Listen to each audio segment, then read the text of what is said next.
All right, we are live. Welcome, DoorGrow hackers, to the DoorGrow show. If you are a property management entrepreneur that wants to add doors, make a difference, increase revenue, help others, impact lives, and you are interested in growing your business and life, and you are open to doing things a bit differently, then you are a DoorGrow hacker. DoorGrow hackers love the opportunities, daily variety, unique challenges, and freedom that property management brings. Many in real estate think you're crazy for doing it. You think they're crazy for not, because you realize that property management is the ultimate high trust gateway to real estate deals, relationships, and residual income. At DoorGrow, we are on a mission to transform property management businesses and their owners. We want to transform the industry, eliminate the BS, build awareness, change the perception, expand the market, and help the best property management entrepreneurs win. I'm your host, property management growth expert, Jason Hull, the founder and CEO of DoorGrow. Now let's get into the show. Okay. So today's topic, everybody, we're going to be talking about visionary versus operator. So I get a lot of clients coming to me that are visionaries. And so, I want to get into this dynamic of the visionary versus the operator. And there's some important ideas to understand around this because it's a really common partnership or relationship that exists in business. It can be very symbiotic and it can be very helpful to have this relationship in a business. And so let's talk about the visionary. So what is a visionary? Visionary is the typical entrepreneur personality type. The visionary is somebody that has vision. They have these ideas of what they want to accomplish. They are usually driven. They're usually a bit more sales oriented. They're a bit more risk oriented than most people on the planet. They're comfortable taking on risks. They're comfortable doing the work. They're comfortable coming up with new ideas and innovating. They change quickly. They move quickly. They want to do new things. They experiment. They're driven risk takers. You get the idea. So these are the typical, stereotypical sort of entrepreneur personality type. And the operator is very different than that, right? So, to contrast these, visionaries are big picture oriented. They're dreamers, they're creative, risk taker, innovators, whereas operators are these really detail oriented, meticulous people. They focus on the details instead of so much the big picture. They're grounded. They're focused on keeping things grounded. They're not like theoretical and big pie in the sky dreams. They're like practical and grounded. And they're meticulous, they're cautious, and they are focused on implementation rather than so much innovation. And so visionaries, you need operators, right? You might have them as a personal or an executive assistant. They might then graduate to being an operations assistant. They might graduate to being an operations manager, maybe eventually director of operations, and then maybe the VP of operations, and maybe even the COO of your company, where they're maybe dealing with some financials and some other things that you wouldn't trust anybody else with, right? So now what's important in understanding this relationship between these two contrasting different personality types is that and this is really important for the operator to understand, is that the visionary must be allowed to lead. The visionary has to lead because they're going to move the business forward. Running a business is risky. It requires innovation. It requires creativity. These are the skills of the visionary. Now, but they are a dynamic duo, right? The visionary will lead with vision, and the operator, in a healthy state, will ensure that that vision is always going to get accomplished, which is super important. A lot of times visionaries might be trying to do it all themselves, and they wonder why things end up staying on their to-do list forever, why they feel stuck, why they have so much frustration, why they aren't able to just get stuff done. And if there's all these things you've had on your to-do list for way too long, it's probably because you're a visionary and you need badly some sort of operator in the business. So now the operator has some inherent challenges. The operator needs vision, and it's important that you give the operator the right problem to solve, because if the operator doesn't have the right problem to solve, their usual default problem that they work on is, how should we do this? How can we avoid this? Is this safe? Is this, because they want to keep the business safe and keep things comfortable and make sure everything is done perfectly before we take action. And so they're always looking for the flaw, the problem. They're super critical a lot of times. And they're always looking for the flaw in whatever your vision and things are. So what's important to understand, visionaries, is you need to give operators the right problem to work on.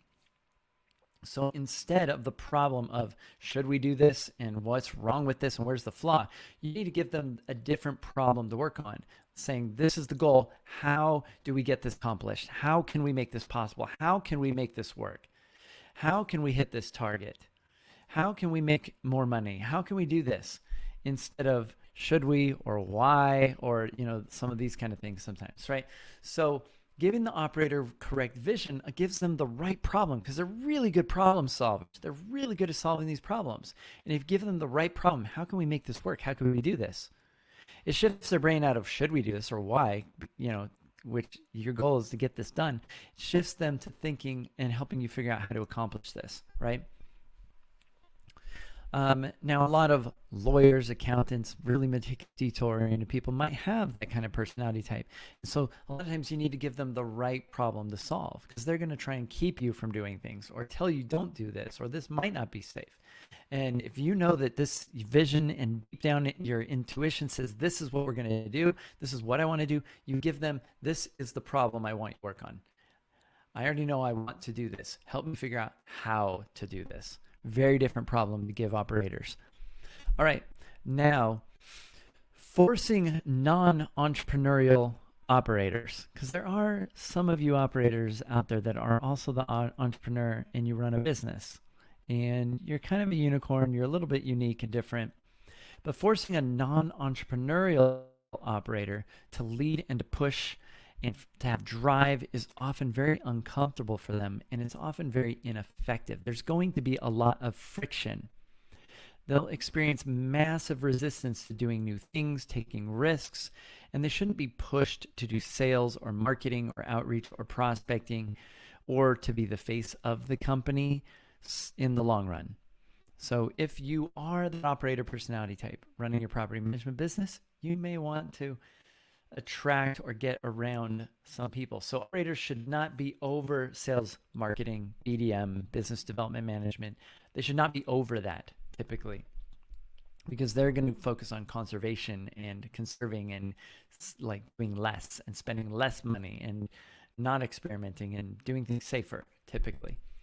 So your head of sales and marketing would be maybe their equal, not their subordinate. You do not want to put your operations person over them. They may report, everybody may report metrics to the operator, but the operator should not be their boss. They should not be their supervisor or superior if you have a head of director or head of sales and marketing or a BDM, typically.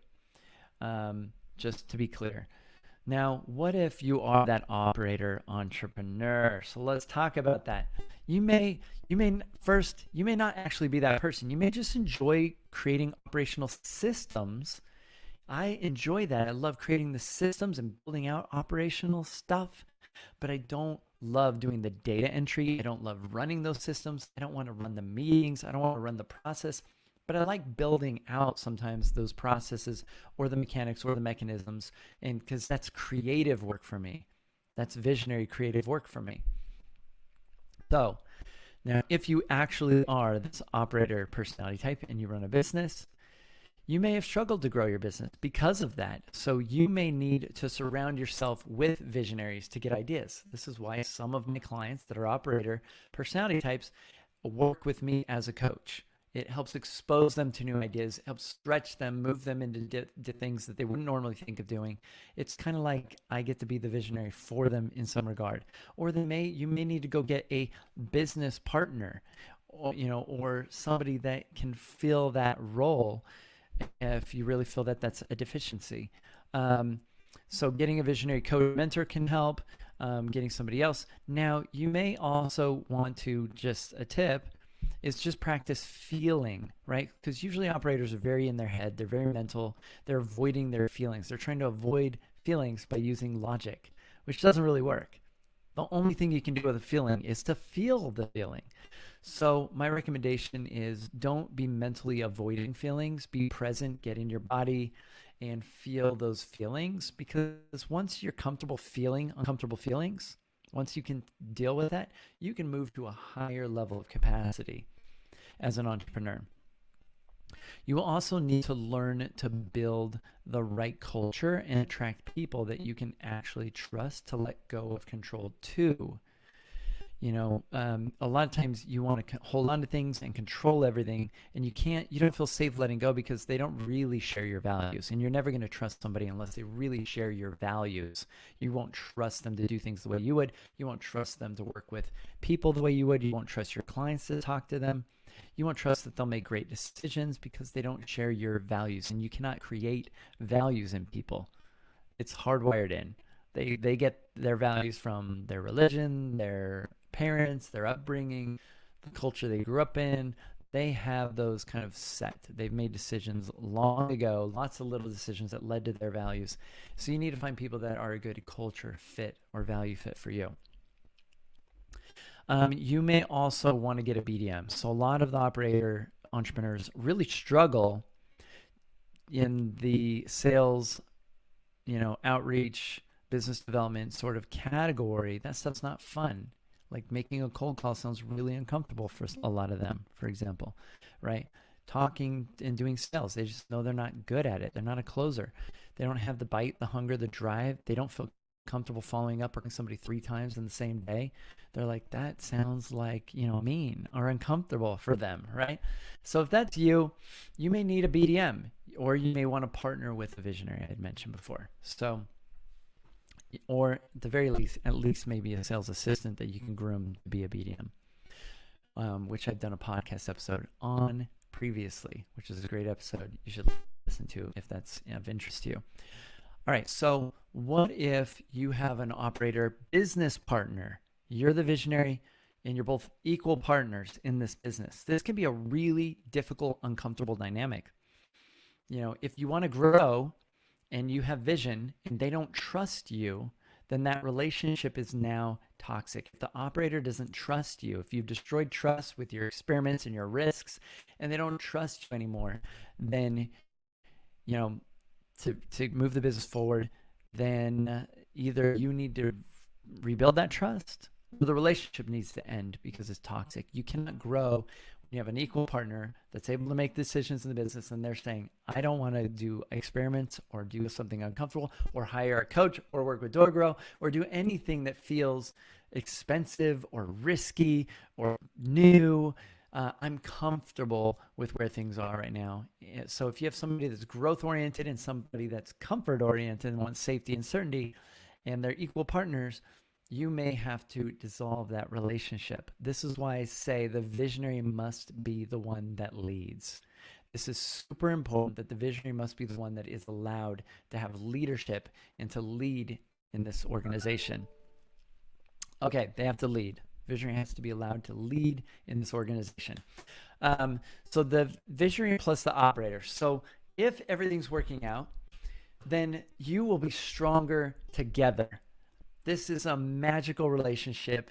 Somebody's creating the vision. Somebody's making sure everything gets done. It takes a huge load off the visionary entrepreneur's plate, and the operator has the right problems to solve and the right things to do, and they know what to do in order to win and what to figure out, and they're in the right role, and everybody is going to be happier in that type of business. If you're in a business that doesn't have a good operator, then a lot of things will fall through the cracks. There'll be a lot of things that aren't getting done. There'll be a lot of chaos, a lot of confusion. There'll be constant changes in direction. Goals will change. Goals will be too big and unattainable. You're not connected to reality in the business. And a business without vision or without a visionary will feel like it's not moving forward. It won't feel like there's growth. It won't feel exciting. It won't feel like there's something to look forward to in the business.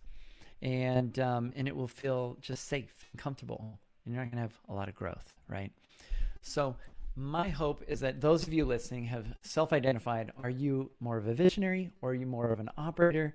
And what do you need in order to get to the next level? And I hope this is helpful for those of you that are running property management businesses.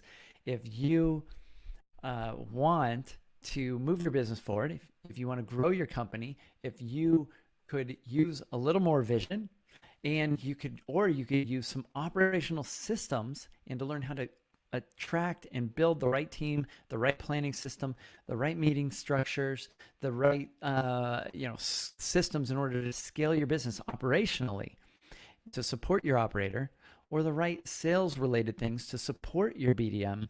There is nothing better out there than the DoorGrow and Scale Mastermind. Our clients are crushing it with this stuff right now. And we have scripts for your BDMs. We have programs that are far more effective than what most people are doing to grow their business, that are focused on generating more warm leads, more trust, more relationships, that have like an 80-90% close rate, really effective. And we also have systems that are better than EOS or Traction or all these systems that exist out there. We call DoorGrow OS. We also have a really brilliant hiring system called DoorGrow ATS, so you can attract and retain and have A players in your business and make sure everybody's on track, everybody's accountable, and you have no hiders in your business. And so if you are interested in this, get on a call with our team. Check us out at doorgrow.com, and we'd love to support you. And we will also give you a free training with 7, there's a couple bonus ones, maybe 9 frameworks in which you can learn some of the secrets to growing and scaling your business and different lenses to view your business so that you can make your business even more effective. And we will give that training to you for free and explain the program and everything in it. And we would love to do that for you. So reach out to us at DoorGrow. And until next time, to our mutual growth. Bye, everyone.